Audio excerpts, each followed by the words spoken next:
Doctor صاحب اگر ہم اینڈ آف دی ٹائم کے حوالے سے مختلف احادیث میں یا اسلامی کتابوں میں جو نشانیاں بیان کی گئی ہیں خون ریزی کا اور بہت زیادہ جنگ و جدل کا، قدرتی آفات کا، تباہی کا ذکر دیکھیں تو وہ تو ہمیں پاکستان میں بھی نظر آتا ہے، اور دائیں بائیں مڑ کے بھی دیکھیں تو وہاں پہ بھی نظر آتا ہے۔ آپ اس سے کیا نتیجہ اخذ کرتے ہیں؟ اصل میں احادیث کی کتابوں میں کتاب و اشراط الساعہ اور کتاب و علامات القیامہ، یہ مختلف ابواب ہیں، اس میں کچھ علامتیں بیان ہوئی ہیں کہ کب اینڈ آف دی ورلڈ ہوگا اور دنیا کب ختم ہوگی تو کیا ہوگا۔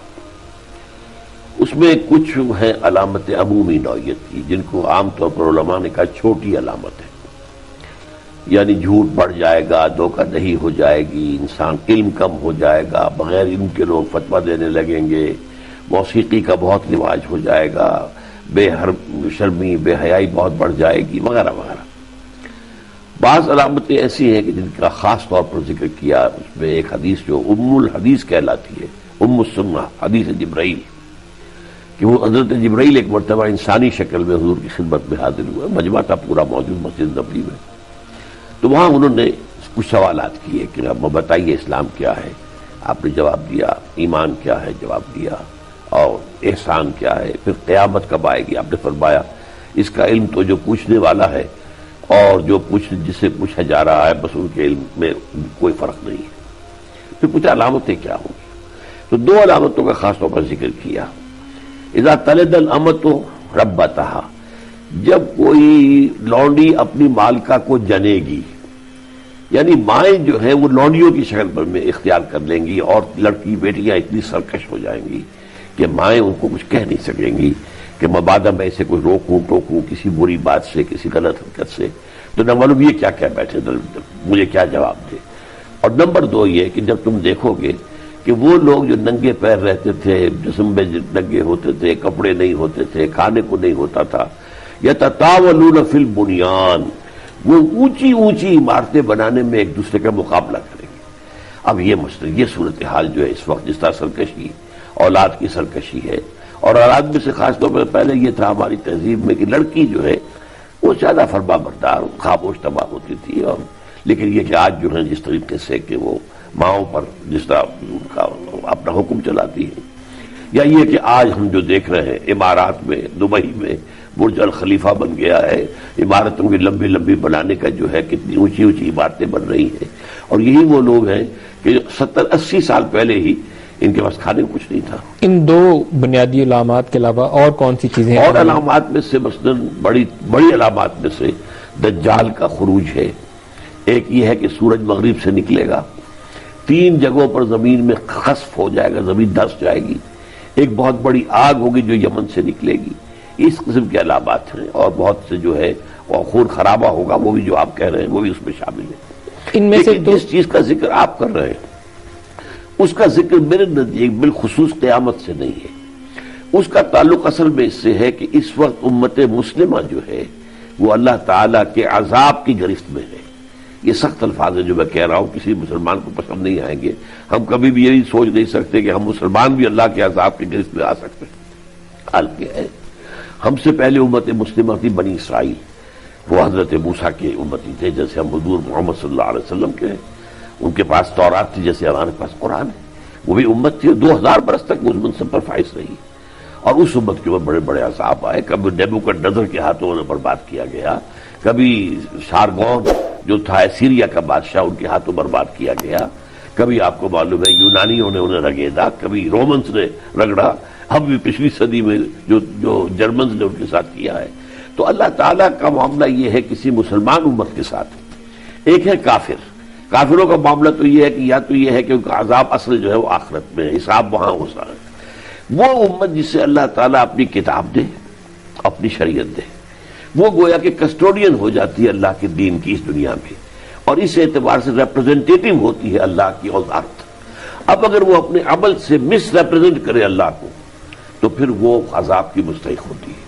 تو ڈاکٹر صاحب آپ کے کہنا یہ ہے کہ جو آج کل مسلمانوں کے حالات ہیں یہ عذاب الہی ہے؟ عذاب الہی ہے، جو کچھ آ رہا ہے جس کے ہاتھوں آ رہا ہے، چاہے وہ بش کے ہاتھوں آ رہا ہو کسی اور کے ہاتھوں آ رہا ہو، لیکن جو آیا ہے اس نے رب کے بغیر تو اس دنیا میں پتہ بھی نہیں ہلتا۔ ڈاکٹر صاحب لیکن جن لوگوں کے حالات کا ہم ذکر کر رہے ہیں، خاص طور پر وہ لوگ جو جہاد کا نام لے کر لڑنے نکلے تھے، وہ تو پھر اللہ کی راہ میں ہے، قرآن اور سنت کا وہ نام بھی لیتے ہیں اور عمل بھی کر رہے ہیں، اور قرآن پاک شاید بہت سے اس میں حفاظ بھی ہوں گے۔ وہ تو اصل میں جو صورتحال پیدا ہوئی ہے وہ ایک ریئیکشن پیدا ہوا اس سے کہ جو امریکہ نے شروع کیا ہے، جو کروسیڈ امریکہ نے شروع کی ہے، جس کے لیے کہ بش نے لفظ بھی استعمال کر دیا تھا کروسیڈ، پھر واپس لیا ہے۔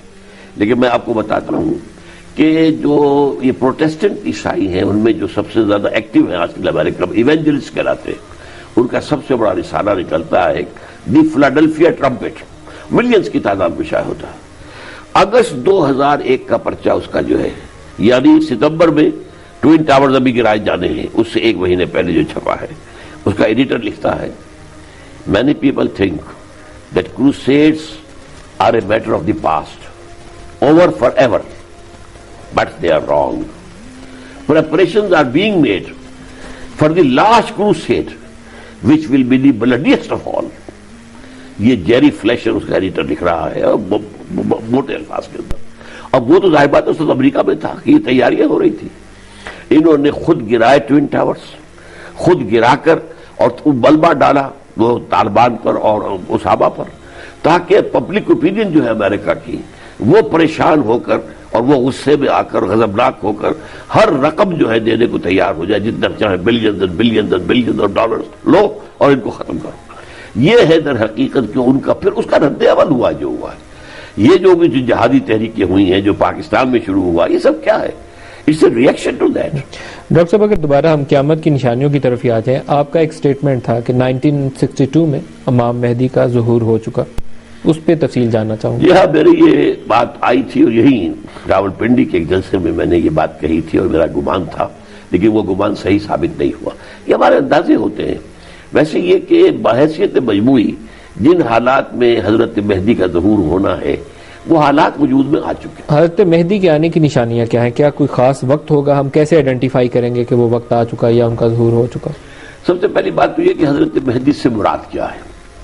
دیکھیے دو مہدی ہیں اصل میں، ایک مہدی ہے اہل تشیع کے اور ایک مہدی ہے اہل سنت کے۔ نام ایک ہے، یہ بھی مانتے ہیں کہ ان کے والد کا نام جو ہے وہ عبداللہ ہوگا، خود ان کا نام محمد ہوگا، یہ بھی ہم مانتے ہیں دونوں شیعہ بھی سنی بھی کہ حضرت فاطمہ رضی اللہ تعالیٰ عنہ کی اولادی سے ہوں گی اور ان کے جو بڑے بیٹے حضرت حسن ان کی نسل سے ہوں گے۔ یہ باتیں ایگریڈ اپون ہیں۔ البتہ یہ ہے کہ ان کے نزدیک تو وہ ان کے 12ویں امام تھے کہ جو چھپا دیے گئے تھے ایک غار کے اندر بچپن میں بالکل بچپن کی حسن میں، تو اندیشہ یہ تھا کہ انہیں عباسی جو خلفاء ہیں وہ قتل کروا دیں گے۔ یہ اہل تشیع کا یہ تصور ان کا خیال ہے کہ وہ جو چھپے ہوئے ہیں وہ ابھی تک چھپے ہوئے ہیں۔ تو ان میں پہلے غیبوبت صغریٰ تھی 2 سال تک، کہ جس میں کہ لوگ ان کے پاس جا کر جو ہے کچھ نہ کچھ معلومات حاصل کر لیتے تھے۔ اس کے بعد غیبوبت کبریٰ کہلاتی ہے، اب کا کوئی رابطہ نہیں ہے کسی کا، لیکن وہ ظاہر ہوں گے تو جو چھپے ہوئے ہیں۔ ہمارے نزدیک وہ مجدد ہوں گے۔ ہر صدی کے اندر حضور نے فرمایا تھا کہ اللہ تعالیٰ اس امت کے اندر اس دین کو تازہ کرنے کے لیے مجددوں کو اٹھاتا رہے گا۔ مجدد کہتے ہیں تجدید، دین کو تازہ کر دینا، یعنی دین کی تعلیمات کے اندر اگر غلط چیزیں آ گئی ان کو ہٹا دینا، اگر کوئی گرد و غبار آ گیا آئینے کے اوپر صاف کر دینا، یہ مجدد کا کام ہے۔ تو اللہ تعالیٰ ایسے اٹھاتی ہے، ہمارے نزدیک مجدد ہوں گے اور وہ آخری مجدد ہوں گے اور وہ مجدد کامل ہوں گے۔ یعنی ان سے پہلے جو مجددین آئے ہیں انہوں نے دین کی جزوی خدمت کی ہے، مثلا یہ خرابی پیدا ہو گئی اس کو ٹھیک کر دیا، یہاں پر یہ فتنہ آ گیا ہے اس نے جواب اس کو رد کر دیا۔ لیکن اب جو ہوگا وہ جو مجدد آئیں گے وہ در حقیقت پورے ایک نظام کی حیثیت سے جیسے حضور نے قائم کیا تھا اللہ کے دین کو اسی طرح کریں گے۔ لیکن ایک چیز طے ہے کہ ان کا نام محمد بن عبداللہ ہوگا اور ان کا جو سلسلہ نسب ہے وہ حضرت فاطمہ رضی اللہ تعالیٰ عنہ سے جا کر ملے گا۔ ایک چیز اور فرمائیے گا کہ ان کے لیے جو جب یہ خود کو آ کے بیان کرتے ہیں کہ میں امام مہدی ہوں یا میں آپ کو لیڈ کروں گا، وہ جگہ کے حوالے سے یہ ہے تعین کہ مکہ میں ہوگی؟ نہیں، اصل میں ایسی بات نہیں، بلکہ اس کے برعکس ہے۔ ہمارے پاس جو سب سے جو معتمد علیہ حدیث ہے وہ حضرت ام سلمہ رضی اللہ تعالیٰ عنہ سے ہے، جو حضور کی زوجہ محترمہ تھی۔ تو وہ یہ کہتی ہیں کہ ایک خلیفہ کے انتقال کے بعد خانہ جنگی شروع ہو جائے گی۔ اب خلیفہ سے مراد بادشاہ ہو سکتا ہے، عام معنی میں خلیفہ، ایک خلیفہ راشد ہوتا ہے، خلیفہ راشد تو بہرحال نہیں وہ ہے، اس دور کی بات ہو رہی ہے۔ اور اس وقت یہ ہے کہ ایک شخص مدینے سے بھاگ کر مکے میں چھپ جائے گا۔ اب یہ میرا اس کے بارے میں اندازہ کیوں چھپے گا کہ کچھ اس کی حیثیت ایسی ہوگی کہ لوگ اس کی طرف دیکھ رہے ہوں گے کہ یہ ایسا شخص ہے he should play some role کہ اب آ کر یہاں پر کوئی سورا صفائی کرائے، لیکن وہ اس سے کچھ گھبرا کر اس ذمہ داری سے اس کے بوجھ کو نہ سمجھتے ہوئے کہ وہ برداشت کر سکتے جا کے چپ جائے گی، انہیں پھر تلاش کیا جائے گا اور پھر نکال کر ان کو لے کر آئیں گے، وہ اعلان نہیں کریں گے، ان کے ہاتھ پر زبردستی بیعت کی جائے گی، پھر کوئی آواز آئے گی جو غیب سے کہ یہ اللہ کا بندہ مہدی ہے، واللہ عالم۔ یہاں سے ذکر آتا ہے پھر خراسان کے اس لشکر کا، نہیں اس کے بارے میں نہیں، اس کے بعد تو آتا ہے کہ ایک لشکر ان کو بھیجا جائے گا شام سے، وہ شام کا لشکر جب آئے گا، اور وہ معلوم ہوتا ہے کہ شام میں اس وقت پھر کوئی حکومت جو ہے وہ اسلام مخالف حکومت کوئی قائم ہوگی، تو وہ اس سے پہلے چونکہ کچھ اور باتیں ہوگی میں بعد میں عرض کروں گا، تو وہ لشکر جو آئے گا وہ دھس جائے گا زمین کے اندر، مکہ اور مدینہ کے درمیان۔ تب یہ بات جو ہے یقین کے ساتھ معلوم ہو جائے گی کہ یہ در حقیقت واقعی یہی مہدی ہے کہ اتنا بڑا واقعہ ہو۔ اس پہ حدیث موجود ہے کہ وہ لشکر آئے گا اور مکہ اور مدینہ کے درمیان دھس جائے گا، یہ ہے صحیح ہے۔ خراسان کا ذکر آتا ہے، خراسان کا جو ذکر آتا ہے وہ مہدی کے ذکر میں نہیں ہے، وہ حضرت عیسیٰ کے ذکر میں ہے۔ یہ جو ایک لانگ چین آف ایونٹس ہے، اس میں پھر یوں سمجھیے کہ اس کا ڈراپ سین ہے حضرت مسیح علیہ السلام کا نزول۔ اس وقت حضرت مسیح علیہ السلام کے ساتھ جا کر جنگ کرنے کے لیے جو لشکر چلیں گے ان میں سے خراسان سے آئے گا، وہ خراسان سے آئے گا۔ خراسان سے جانے سے پہلے پھر امام مہدی کا ٹینیور کتنا ہوگا، کتنی مدت تک وہ لیڈ کریں گے امت کو؟ آپ پورے یقین کے ساتھ ہم نہیں کہہ سکتے، لیکن یہ کہ ایک اسلامی حکومت جو ہے وہ بہت صحیح قسم کے حضور کے نقش قدم پر خلافت علی منہاج النبوہ وہ قائم کر دیں گے۔ لیکن ایک اور حدیث آتی ہے، یخرج الناس من المشرق یؤتون للمہدی یعنی سلطانہ، ایک مشرقی ملک سے فوجیں آئیں گی، لوگ آئیں گے جو مہدی کی حکومت قائم کریں گے۔ معلوم ایسا ہوتا ہے، یہ میرا گمان ہے، پھر ایک اندازہ ہے، ہم یقین کے ساتھ ان تمام چیزوں کی جو ہے انٹرپریٹیشن کچھ اندازہ تو کر سکتے ہیں، لیکن پورا اس کا ٹائم فریم بنانا اور اس کے بارے میں یقین کے ساتھ کچھ کہنا، معلوم ہوتا ہے کہ اس سے پہلے یہ جو عرب کے مشرق کا علاقہ ہے، اس میں افغانستان بھی ہے، پاکستان بھی ہے، ہند بھی ہے، ایران بھی آتا ہے، یہاں کہیں پر پہلے کوئی ایسی حکومت قائم ہو چکی ہوگی کہ وہاں سے فوج جائے گی جو مدد کرے گی حضرت مہدی کی وہاں پر حکومت ان کی جمانے کے لیے۔ تو مشرق، اسی لیے ایک اور حدیث بھی آتی ہے حضور کی کہ مجھے ہند کی طرف سے ٹھنڈی ہوا آتی ہے، ہندوستان کی طرف سے، تو اس سے یہ گمان کیا گیا ہے کہ اس علاقے میں کہیں پہلے وہ ایک صحیح اسلامی حکومت قائم ہوگی اور وہ اس کی فوجیں پھر جائیں گی کہ جو حضرت مہدی کی مدد کریں گی اور حکومت قائم کریں گی۔ حضرت مہدی کے ٹرم کے حوالے سے مختلف جگہوں پہ مختلف ٹائم فریم بھی لکھے ہوئے ہیں، کچھ جگہوں پہ ذکر ہے 7 سال، 9 سال، یا بعض نے 40 سال بھی تحریر کیا ہوا ہے۔ اس میں زیادہ صحیح حدیث کون سی ہے؟ میرے خیال میں اب یہ اصل میں چونکہ میں اس کے لیے پوری طرح تیار ہو کر تو نہیں آیا ہوں، تو یہ میرے خیال میں 7 سال ہے۔ 7 سال ہے، تو اسی دوران 40 سال آتا ہے حضرت عیسیٰ کا۔ حضرت عیسیٰ کا جو ظہور ہے وہ امام مہدی کے ہوتے ہوئے ہی ہوگا، اور ایک نماز کا بھی ذکر آتا ہے جس میں وہ امامت کا ذکر کرتے ہیں، اس کی تھوڑی سی وضاحت فرمائیں۔ اصل میں اس سے پہلے عرض کر دوں کہ اس سے پہلے معلوم ہوتا ہے حضرت مہدی کے سے پہلے کہ آرمگڈون جس کا ذکر ہے بائبل کے اندر، اور جس کو اگر آپ جا کر دیکھیں اس میں ڈکشنری میں تو آپ کو ملے گا کہ a very big war which will be fought between the forces of good and evil before the end of this world۔ اچھا، حدیث میں اس کا ذکر ہے الملحمۃ العظمی، ملحمہ کہتے ہیں جنگ کو، لحم گوشت، تو گوشت کے چیتڑے اٹھتے ہیں جنگ کے اندر، تو کسائی کی دکان کو بھی آج کل عالم عرب میں ملحمہ کہا جاتا ہے۔ تو یہ ملحم جو ہے وہ بڑی جنگ ہوگی، اور اس جنگ کے اندر بہت بڑی تباہی ہوگی اور مسلمان ممالک کی بڑی شکست ہوگی، اور معلوم ایسا ہوتا ہے کہ جو گریٹر اسرائیل جو ہے وہ تقریباً قائم ہو جائے گا۔ یہ حضرت مہدی کے ظہور کے بعد کا زمانہ ہے یا اس سے پہلے کا؟ آس پاس ہی ہے، اس کے آس پاس کا زمانہ ہے۔ اور پھر حضرت مہدی جو ہے اس کے خلاف جہاد جو ہے وہ شروع کریں گے، اور اس کے بعد اللہ تعالیٰ کی مدد اور نصرت سے وہ ریگین کریں گے وہ ممالک۔ اب یہ عراق اور شام اور یہ سب چلے جائیں گے، جبکہ ادھر اس کا ذکر ہے حدیث کے اندر، یہاں تک کہ ترکی چلا جائے گا، یہاں تک قسطنطنیہ ہمارے یہاں سے نکل جائے گا، پھر وہ ریگین کریں گے۔ جب وہ ریگین کر رہے ہوں گے تو اس موقع پر پھر یہ دجال کا ظہور ہو جائے گا، یہودی کھڑے ہو جائیں گے۔ محسوس ایسا ہوتا ہے کہ یہ جو جنگ ہے، جو پہلی ملحمت عظمی ہے، آرمگڈون ہے، اس میں صرف عیسائی آئیں گے، یہودی نہیں آئیں گے، جس کا نقشہ میں آپ کو دکھا دوں کہ یہ دونوں جنگیں جو ہوئی ہیں، اب جو پہلی وار ہوئی تھی جو گلف کے اندر، اس میں بھی انہوں نے اسرائیل کو بٹھا دیا تھا کہ تم بیٹھے رہو، امریکہ نے کہا سر تمہاری حفاظت کا ذمہ ہم پر، اور یہ لوگ اسکڈ میزائل سے ڈر رہے ہو، پیٹریوٹ میزائل ہم دے دیتے، یہ فضا بھی اڑا دیں گے، اس کو سامنے نہیں لائے، اس لیے کہ اگر تم آؤ گے تو پھر عالم عرب جو ہے پورا کا پورا جو ہمارا ساتھ دے رہا ہے وہ ہمارا ساتھ نہیں دے گا۔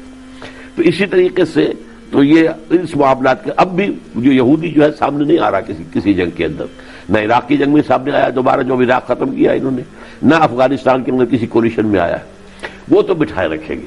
البتہ آخر میں جب یہ دیکھیں گے وہ یہودیوں جو عیسائیوں کا لشکر آئے گا، اس کے حدیث کے اندر آتا ہے کہ 80 علم ہوں گے اور ہر علم کے نیچے 12,000 فوج ہوگی، تو گویا کہ 9.5 لاکھ کی نفری یہ آرمگیڈون میں آئے گی، اور اس کے نتیجے میں میرے نزدیک گریٹر اسرائیل قائم ہو جائے گا۔ یہ ہے وہ کروسیڈ جس کی تیاری اس کی شروع ہوئی، اور جس کے لیے یہ ٹوئن ٹاورز گرائے گئے، جس کے لیے نیٹو کو مضبوط کیا جا رہا ہے۔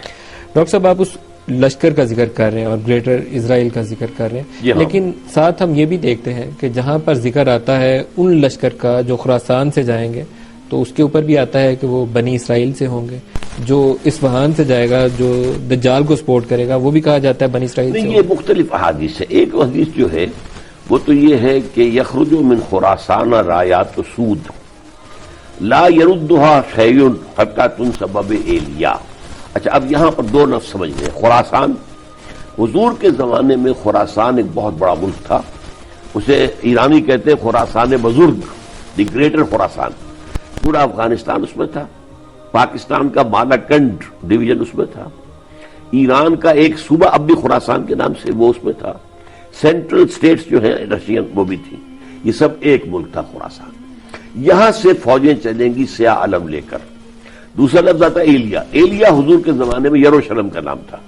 70 عیسوی میں رومیوں نے یروشلم کو برباد کیا تھا، ایک اینٹ ختم کی تھی، ایک آدمی ختم کیا، 1,33,000 آدمی ایک دن میں قتل کیے ٹائٹس نے 70 AD میں، اور یہودیوں کو نکال کے باہر کیا جہاں سے ان کا ڈائسپورا شروع ہوا۔ تو اس کے بعد سے وہاں کوئی یہودی نہیں تھا اور شہر بھی بالکل اجڑ گیا۔ پھر ہیڈریان دوسرا آیا، اس نے آباد کیا، اس نے پھر اس کا نام یروشلم نہیں بلکہ ایلیا رکھا، تو حضور کے زمانے میں اس کا نام ایلیا تھا۔ تو معلوم ہوتا ہے کہ پھر اس وقت جو ہے ایلیا پر قبضہ مسلمانوں کا نہیں ہوگا، حالانکہ آپ کو معلوم ہے کہ جب مسلمانوں کے ہاتھوں فتح ہوا شام، اس کے بعد سے مسلسل قبضہ جو ہے مسلمانوں کا تھا۔ ہاں کروسیڈرز ہم سے لے گئے تھے 1099 میں، وہ پہلی کروسیڈز کے اندر ہم سے وہ جیت کر لے کر گئے تھے، اور 1187 تک وہ عیسائیوں کے پاس رہا تھا، پھر 88 میں وہ جو صلاح الدین ایوبی رحمۃ اللہ علیہ نے واپس لیا۔ تو اب پھر گویا کہ اس حدیث کی روح سے مسلمانوں کے قبضے سے باہر ہوگا جو اس وقت ہے، اب وہ یہودیوں کے قبضے میں ہے۔ تو اس حدیث میں یہ ہے کہ اس لشکر کو کوئی طاقت روک نہیں سکے گی، اس کا رخ موڑ نہیں سکے گی جب تک کہ وہ جھنڈے لے جا کر ایلیا میں نصب نہیں کرتے گے۔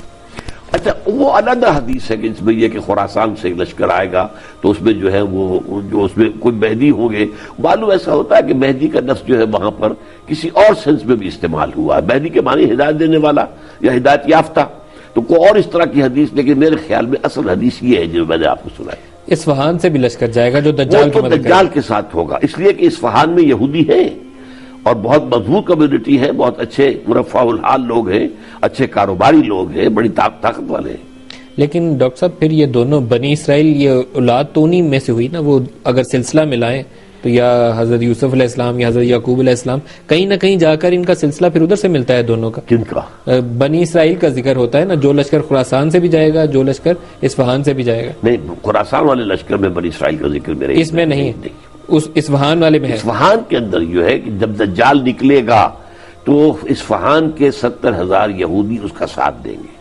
حضرت عیسیٰ علیہ السلام میں جو بتا رہا تھا کہ وہ جب یہ سارے علاقے نکل جائیں گے، گریٹر اسرائیل بن جائے گا، پھر حضرت مہدی علیہ السلام کی جد و جہد سے وہ ریکلیم کیے جائیں گے، پھر ایک موقع پر آ کر پھر یہودی اٹھ کھڑے ہوں گے، اور ان کا ایک لیڈر ہوگا جو اپنے آپ کو مسیح کہے گا، مسیحا، جس مسیحا کے وہ منتظر ہیں ہمیشہ سے، اس مسیحا کا جو مسیح موعود ان کا ہے، مسیح مسایا ان کا، وہ دعویٰ کرے گا، اور اس کا پھر جو ہے اس کو ختم کرنے کے لیے حضرت مسیح عیسیٰ ابن مریم آسمان سے نازل ہوں گے، وہ اسے قتل کریں گے اور یہودیوں کا قتل عام ہوگا، اور جو گریٹر اسرائیل بنا تھا یہودیوں کے لیے وطن کا، وہ greater graveyard of the Jews بن کر رہ جائے گا۔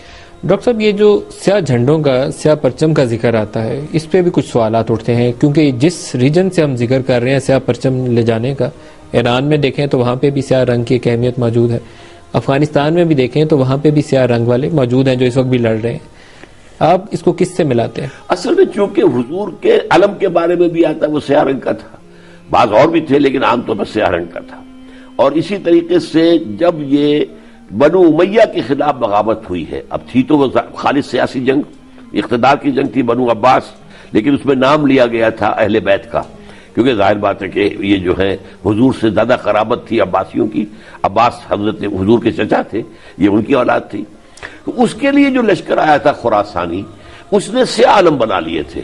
غالباً یہ حدیث اس کے علم میں تھی، اس علم کی وجہ سے اس نے سیاہ علم اپنے بنائے اور اس کو اس نے استعمال کیا ہے. اور اس کے بعد سے جو اہل تشیع ہیں انہوں نے اس کو اون کیا ہے، اور جو سیاہ جو ہے اب ان کے علم آپ کو ہر جگہ ملیں گے، سیاہ ملیں گے. تو اس طریقے سے اس کی ایک تاریخ. لیکن افغانستان میں بھی اگر موجودہ طالبان کو بھی آپ دیکھیں، وہ تو میں نے کہا نا حضور کا علم کے بارے میں بھی آتا ہے، وہ فالو کر رہے ہیں. ڈاکٹر صاحب حضرت عیسیٰ کی ٹوٹل ٹرم کی طرف جانے سے پہلے کچھ اور چیزیں ہیں، لائک یہ کہا جاتا ہے کہ وقت بہت تیزی سے گزرے گا، سال مہینوں کی طرح گزر جائیں گے اور مہینہ ہفتوں کی طرح ذکر گزر جائے گا.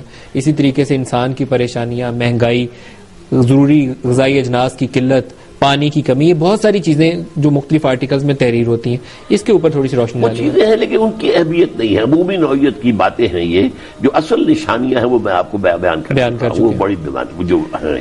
کیا وقت کا تیزی سے گزرنا وہ یہ تو اس ایک وقت اہم نشانی ہے؟ جس تیزی کے ساتھ جو معاملہ گزر رہا ہے، اور وہ انسان جو ہے پیس، اب یوں سمجھیں گے نا ریلیٹو ٹائم ہوتی ہے. اگر رفتار کسی انسان کی کم ہے تو اس کے لیے وقت جو ہے دیر میں گزرے گا، اور رفتار تیز ہے تو اس کے لیے وقت تیز سے گزرے گا. تو اس اعتبار سے اس وقت پیس آف ایونٹس جو ہے وہ اتنا ہو چکا ہے تیز کہ وقت جو ہے بہت تیزی سے گزر رہا ہے. جو اخلاقی قدروں کی تو ہم بات کرتے ہی ہیں، لیکن مسلمانوں کی اتنی خون ریزی جو ہے، کیا یہ بھی ایک نشانی ہے؟ اچھا، یہ اس کا خاص نشانی اس میں تو آ گئی جو میں نے آپ کو بتایا. جب اس سے پہلے جب یہ گریٹر اسرائیل بننے چلے جائے گا اور جب کہ اس میں اس قدر بڑی خونریزی ہوگی. حدیث میں الفاظ یہ آئے ہیں، ایک باپ کے اگر 100 بیٹے ہوں گے تو 99 بڑھ جائے گی، ایک بچے کا. اور یہ بھی آیا ہے کہ اتنی لاشیں ہوں گی، زمین اٹی ہوئی ہوگی کہ ایک پرندہ، نفاست مزاج پر پرندہ جو ہے وہ چاہے گا زمین پر اترنا، لیکن اسے ہر جگہ لاش نظر آئے گی. یعنی ایک تو وہ ہے کہ جو مردار خور ہے، چیل ہو، گدھ ہو، اسے تو چاہیے لاش کھانے کے لیے، لیکن جو ایک اچھے مزاج کا پرندہ ہے وہ تو نہیں اترنا چاہے گا کسی لاش کے اوپر، تو اس کو جگہ نہیں ملے گی اترنے کی، یہاں تک کہ تھک کر ٹوٹ کر گرے گا تو لاش پر گرے گا. ڈاکٹر اسرار صاحب، ابھی آپ نے عراق جنگ کا حوالہ دیا، جہاں دو پہلے ایک ارلی 90s میں دیکھی تھی، ابھی ہم نے ریسنٹلی دیکھی. اب افغانستان میں بھی جو کچھ ہوا کہ اوپر سے اگر وہ ڈیزی کٹر برسائیں گے یا میزائل ماریں گے تو نیچے انسانوں کی حالت شاید اس سے مختلف تو نہیں ہوتی ہو. تو آپ کیا اس کو اس نشانیوں میں سے پاتے ہیں؟ اصل میں یہ کہ عمومی طور پر تو کہہ سکتے ہیں، لیکن یہ ہے کہ میرے نزدیک جو بھی علامتیں جس انداز کی احادیث کے اندر بیان ہوئی ہیں، میں اس سے آگے تجاوز کرنا نہیں چاہتا. اس سے تجاوز نہیں کر سکتے کیونکہ یہ شاید ایگزیکٹلی کسی کے لیے بھی بتانا بہت محال ایک بات ہے. ہاں، لیکن عرب کے لیے ویل للعرب یہ الفاظ ہیں حدیث کے، عربوں کے لیے تباہی ہے، بربادی ہے. اس لیے کہ یہ جو بنے گا گریٹر اسرائیل، تو ظاہر بات ہے کہ یہ سارے عرب ممالک ہیں، ان سب کا جو ہے آخر وہ یہودی ان کو فتح کریں گے اور یہاں پہ قتل عام ہوں گے، میسیکرز ہوں گے. مسجد اقصیٰ گرائی جائے گی، مسجد اقصیٰ گرا کر، اور یہ قبۃ الصخرہ جو ہے، ڈوم آف دی راک گرا کر وہ تھرڈ ٹیمپل بنائیں گے، اس لیے کہ وہ ان کے کعبے کے مانند ہے، اور وہ گرا پڑا ہے 70 عیسوی سے وہ گرا ہوا ہے. ٹائٹس نے گرا دیا تھا. This was the temple built by Solomon, king Solomon, تقریباً 1000 BC میں. پھر اسے Nebuchadnezzar the emperor of Babylonia اس نے گرایا ہے 587 میں. پھر دوبارہ بنایا گیا، اسے یہ سیکنڈ ٹیمپل کہتے تھے، اسے ٹائٹس نے گرایا، رومن نے 70 عیسوی میں. اس کے بعد سے آج تک گرا پڑا. And they have to build it. کوئی ایسی نشانیاں ہیں جو آپ کو آج کل نظر آتی ہوں کہ یہ شواہد ہیں، یہ ہمیں لیڈ کر رہے ہیں اس طرف؟ کچھ تو آپ نے بیان کر دی، اس سے ہٹ کر مطلب یہ کہ سب سے پہلی بات یہ اسرائیل کا قائم ہو جانا. آپ اندازہ کیجئے، سن 70 عیسوی کی نکلی ہوئی قوم تقریباً 2000 برس کے بعد آ گئی اور اس ملک کے اوپر قابض ہو گئی. جو علامہ اقبال نے کہا تھا کہ ہے ارض فلسطین پہ یہودی کا اگر حق، ہسپانیہ پر حق نہیں کیوں اہل عرب کا. عربوں کو تو وہاں سے نکلے ہوئے ابھی 500 برس ہوئے، اور یہودی تو یہاں سے نکلے ہوئے تھے 1850 برس سے، یہ لا کے یہاں پہ بسا دیے، ان کی حکومت بن گئی، آج یروشلم پر ان کا قبضہ ہو گیا. اور یہ موشے دایان نے کہا تھا we have come again never to go back again now, تو الفاظ ہوئے تھے. تو یہ چیزیں جو ہے یہ اس کی علامت ہے کہ احادیث کے اندر جو نقشہ کھینچا گیا تھا آخری ایام کا وہ سامنے آ رہا ہے. ایک بریک قریب لے لیں ڈاکٹر صاحب، اور بریک میں آنے کے بعد میں آپ سے دوبارہ چاہوں گا کہ مسلمانوں کا کیا دنیا کے اختتام سے پہلے عروج ہے؟ ایک تو وہ وقت ہے جو حضرت مہدی کا ہے، کیا اس سے پہلے بھی کچھ ایسے وقت آئے گا؟ اس کے اوپر آپ سے چاہوں گا روشنی ڈالیں. ناظرین ہمارے ساتھ رہے گا، ایک شارٹ بریک. ڈاکٹر اسرار صاحب، جو آج کی دنیا ہے جس میں ہم کہتے ہیں کہ امریکہ کہے تو ہم ہاں کہتے ہیں، وہ کہے تو ہم نہ کہتے ہیں، شاید باقی مسلمان ملکوں کی انکلوڈنگ سعودی عربیہ حالت مختلف نہیں ہے، کیا وقت کوئی ایسا ہے جس میں مسلمانوں کا دوبارہ سے عروج نظر آتا ہے؟ اصل میں امیڈیٹ فیوچر جو ہے وہ تو بہت بلیک اینڈ بلیک ہے، لیکن احادیث اور قرآن کی روشنی میں کیا ہے؟ اصل میں اب جو گریٹر اسرائیل بن جانا ہے، ارمگیڈون ہے، الملامۃ العظمیٰ ہے، اتنا قتل عام ہے، ویل للعرب من فتنۃ قد اقترب، حضور نے فرمایا بربادی ہے. تو یہ ظاہر بات ہے کہ ابھی، اور میں آپ سے پہلی گفتگو ہو رہی تھی تو میں عرض کر رہا تھا کہ قانون خداوندی ہے کہ اللہ تعالیٰ جس قوم کو اپنی کتاب اور اپنی شریعت دے وہ اس کی نمائندہ ہوتی ہے. اگر وہ اپنے عمل سے مس ریپرزینٹ کرے اللہ کو تو وہ اللہ کی نگاہ میں کافروں سے بڑھ کر مجرم ہے. آج ہم مسلمان وہاں کھڑے ہیں، آج ہم دنیا میں 1 انچ زمین نہیں دکھا سکتے، although we are 1.5 billion، کہ کہیں 1 انچ پر بھی ہم نے اللہ کا دین قائم کیا ہو کہ دس از کم اینڈ سی دس از اسلام، یہ ہمارا نظام ہے، یہ ہمارے قوانین ہیں، یہ اس کے ثمرات ہیں، آؤ دیکھو. کہیں نہیں. تو ہم اسلام کو، آج کو اسلام کو دیکھ کر لوگ جو ہے اسلام سے متنفر ہوتے ہیں. اس حوالے سے ہم جو ہے اللہ کے مجرم ہیں. اچھا، ان مجرموں میں اگرچہ بحیثیت مجموعی عمومی طور پر پوری امت شامل ہے، کہیں بھی نہیں ہے، اسلام کہیں ہے ہی نہیں. ہم تو اسی مغربی نظام کو فالو کر رہے ہیں، وہی سیکولر نظام، وہی سود کے اور بینکنگ کی بنیاد کے اوپر ہماری معیشت کا نظام. اور اب وہ بے شرمی، بے حیائی اور ریانی اور جو بے پردگی ہے وہ بھی جس تیزی کے ساتھ آ رہی ہے. ڈاکٹر صاحب، اس کا کیا مراد یہ ہوگی کہ امام مہدی کے ظہور تک یہ سلسلہ ایسے ہی چلے گا؟ ایسے چلے گا، ایسے ہی چلے گا. اس کے اور حضرت مہدی کے ظہور کے درمیان کوئی ایسا وقت نہیں ہے جس میں ہم یہ کہیں کہ مسلمان دوبارہ سے اٹھیں گے یا خود سے کوئی خلافت راشدہ کا نظام قائم ہوگا؟ وہ حضرت مہدی سے آغاز ہوگا. البتہ اس سے پہلے شاید کہ یہ جو ممالک ہیں افغانستان، پاکستان، یہاں پہ کوئی اللہ کے مرضی سے اللہ کی کا خاص کو معجزہ ہو جائے، حالات یہاں بدلے اور یہاں کوئی اسلامی حکومت قائم ہو جائے. میں اصل میں کہہ رہا تھا، آپ نے بات کاٹ دی، کہ اللہ کی امت جو ہے امت مسلمہ بحیثیت مجموعی تو سب مجرم ہے کہ کہیں بھی ہم نے اسلام کو قائم نہیں کیا، نو ویئر. لیکن سب سے بڑھ کر مجرم کون ہے؟ عرب ہے. کیوں؟ ایک تو ان کا اونچا مقام بہت تھا، جن کے رتبے ہیں سوا، ان کی سوا مشکل ہے. ان میں سے محمد تھے صلی اللہ علیہ وسلم، یہ تو بہت بڑا ہے.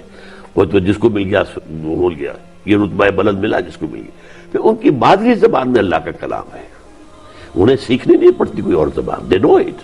لیکن انہوں نے کبھی قرآن کو اپنا امام نہیں بنایا، قرآن کے نظام کو قائم نہیں کیا. Nowhere in the world they are criminals number 1، اور ان کے اوپر سزا اللہ کی طرف سے آئی کھڑی ہے. یہ تو میں زیادہ دور نہیں دیکھ رہا. نمبر 2 مجرم جو ہے مسلمانان پاکستان ہے اللہ کی نگاہ میں. کیوں؟ ہم نے ایک ملک اسلام کے نام پر مانگا تھا، اللہ ہمیں انگریز کی غلامی سے نکال کر ہندو کی غلامی میں نہ دے دیں، ہمیں علیحدہ ملک دے، ہم تیرا دین قائم کریں گے، تیرے دین کا بول بالا کریں گے. قائد اعظم نے 1937 سے لے کر 1947 تک جو اسلام کا راگ الاپا ہے پورے سب کانٹیننٹ کے اندر، جس کے نتیجے میں پوری ہندوستان کے مسلمان قوم کو حال آ گیا. آپ اندازہ کیجئے مائنورٹی پروونسز کے لوگ جو ہے مسلم لیگ کو ووٹ دے رہے ہیں، پاگل پر شمار ہوگا نا یہ. آخر بھائی تمہارا پاکستان سے کیا تعلق ہے؟ تم تو کبھی نہیں آؤ گے. لیکن یہ وعدہ ہم نے پورا نہیں کیا. We are criminal number 2. البتہ یہ ہے کہ ہماری جو ہے فیٹ کیا ہے، اللہ عذاب بھی دے سکتا ہے. اللہ نے جو ہمیں موقع دیا تھا وہ ہم سے واپس بھی لے سکتا ہے. جب آپ نے ذکر کیا کہ ہو سکتا ہے کہ یہاں اللہ کے بندوں کی حکومت آ جائے، وہ آپ بیان ایک اپنے صرف دعا کی روشنی میں دے رہے ہیں یا اس پہ کچھ ہمیں احادیث سے حوالہ ملتا ہے؟ نہیں، مجھے اصل میں کچھ 400 سال کی تاریخ کے اندر پوائنٹرز نظر آتے ہیں.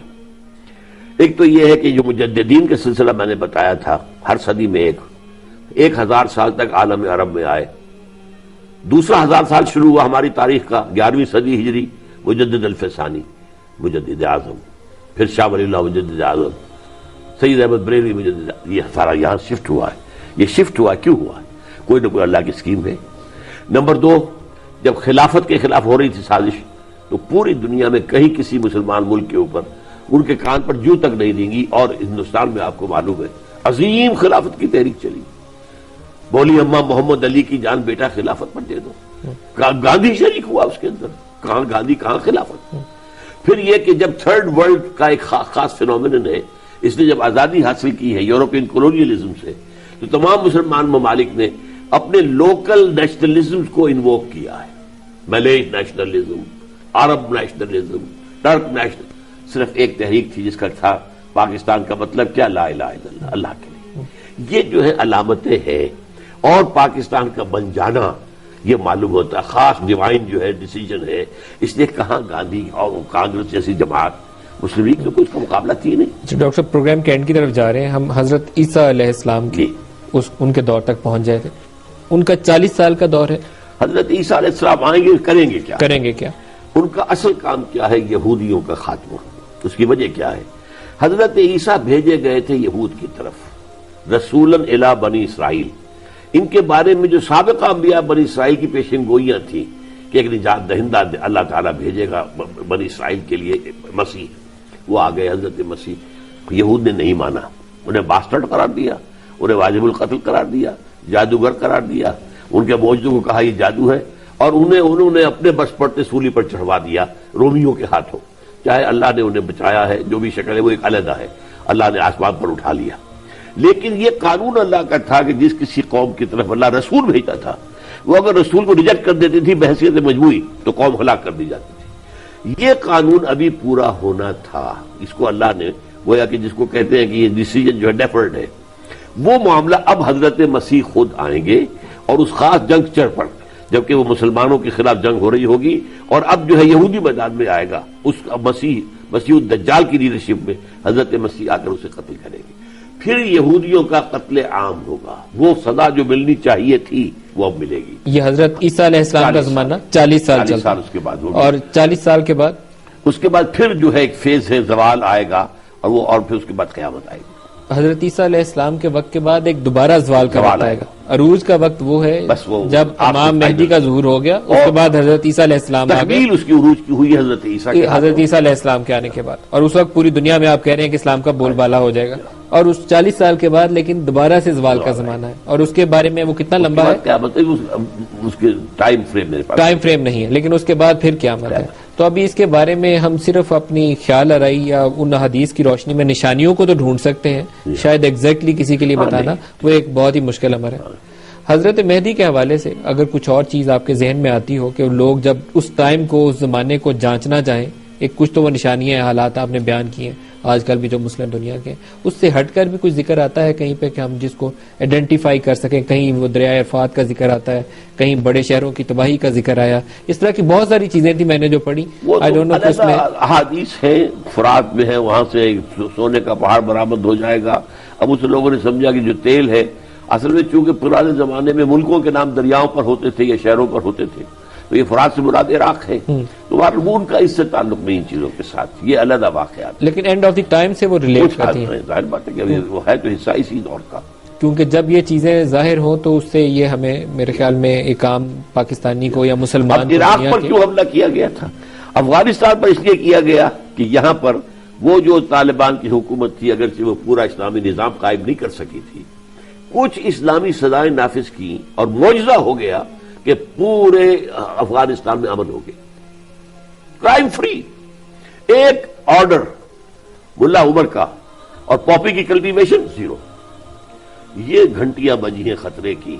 وہ جو علامہ اقبال نے ایک شعر کہا تھا اپنی آخری جو زمانے کی نظم ہے ابلیس کی مجلس شورا، ابلیس نے کہا تھا عصر حاضر کے تقاضاؤں سے ہے لیکن یہ خوف ہو نہ جائے آشکارا شرع پیغمبر کہیں، حضور صلی اللہ علیہ وسلم کی شریعت کا جو کی برکتیں جو ہے وہ کہیں دنیا میں ظاہر نہ ہو جائے۔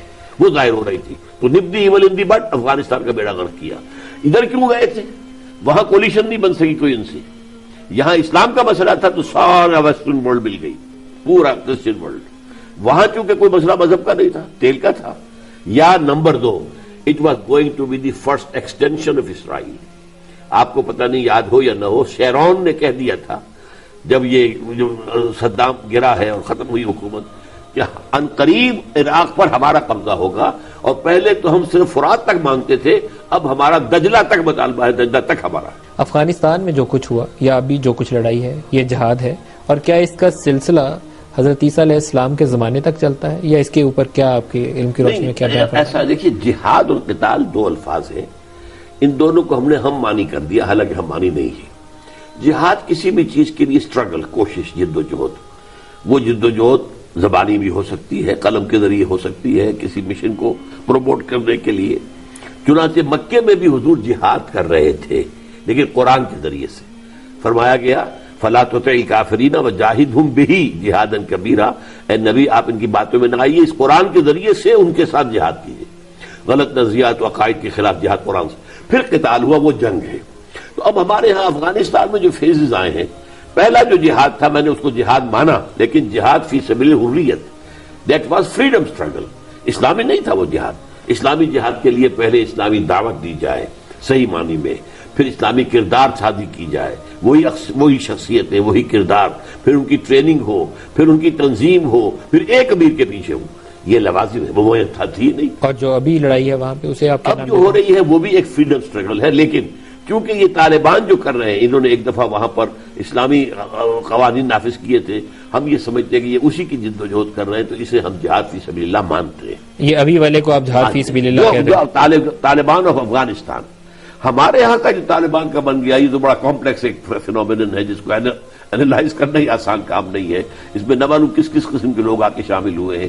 اس میں بڑا رول ڈسٹرکٹیو جو ہے وہ را اور موساد کے ایجنٹس نے کیا ہے، چونکہ نیٹو اور امریکہ اور بھارت ڈی اسٹیبلائز کرنا چاہتے ہیں پاکستان۔ آپ واضح اس پہ تفریق رکھتے ہیں افغانستان اور پاکستان کے اندر؟ بالکل، بہت بڑا فرق ہے۔ ڈاکٹر اسرار احمد صاحب، بہت شکریہ، آج کے پروگرام میں آپ ہمارے ساتھ رہے۔ آئندہ بھی مختلف انہی جیسے امور کے لیے آپ کو ہم مدعو کرتے رہیں گے۔